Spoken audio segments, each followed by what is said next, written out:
আসসালামু আলাইকুম। এমপিও শিক্ষক কর্মচারীর উৎসব ভাতা বাড়ল দ্বিগুণ। দেশের সরকারি শিক্ষা প্রতিষ্ঠানে এমপিভুক্ত শিক্ষকদের উৎসব ভাতা বাড়ানোর সিদ্ধান্ত নিয়েছে সরকার। নতুন সিদ্ধান্ত অনুযায়ী তারা 50% হারে উৎসব ভাতা পাবেন। ঈদুল আজহা থেকে নতুন এই সিদ্ধান্ত কার্যকর হচ্ছে। এতদিন তারা 25% হারে উৎসব ভাতা পেতেন, তবে কর্মচারীরা আগে থেকেই 50% হারে এই ভাতা পান।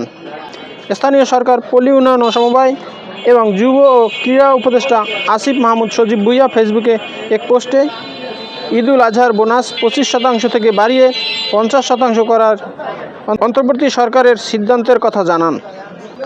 শিক্ষা মন্ত্রণালয়ের মাধ্যমিক ও উচ্চশিক্ষা বিভাগের একজন কর্মকর্তা বলেন, শিক্ষকদের 50% উৎসব ভাতা দেওয়ার সিদ্ধান্ত কার্যকর হলে এক ঈদে অতিরিক্ত 229 কোটি টাকা লাগবে।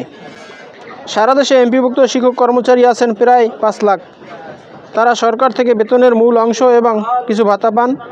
এর আগে সাবেক শিক্ষা উপদেষ্টা অধ্যাপক ওয়াহিদুদ্দিন মাহমুদ শিক্ষা উপদেষ্টা হিসেবে দায়িত্বের শেষ দিনে শিক্ষকদের সুখবর দিয়েছিলেন।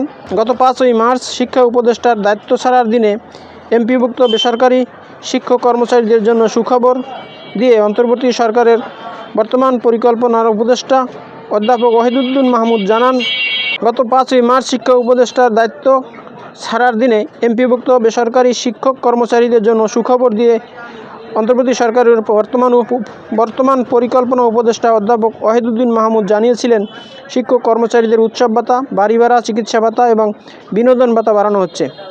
আগামী পবিত্র ঈদুল আজহা থেকে এই সুবিধা কার্যকর হবে। মাধ্যমিক ও উচ্চশিক্ষা বিভাগের একজন কর্মকর্তা বলেন, তাদের আওতাধীন শিক্ষকের 50% উৎসব ভাতা দেওয়ার সিদ্ধান্ত কার্যকর হলে এক ঈদে অতিরিক্ত 229 কোটি টাকা লাগবে।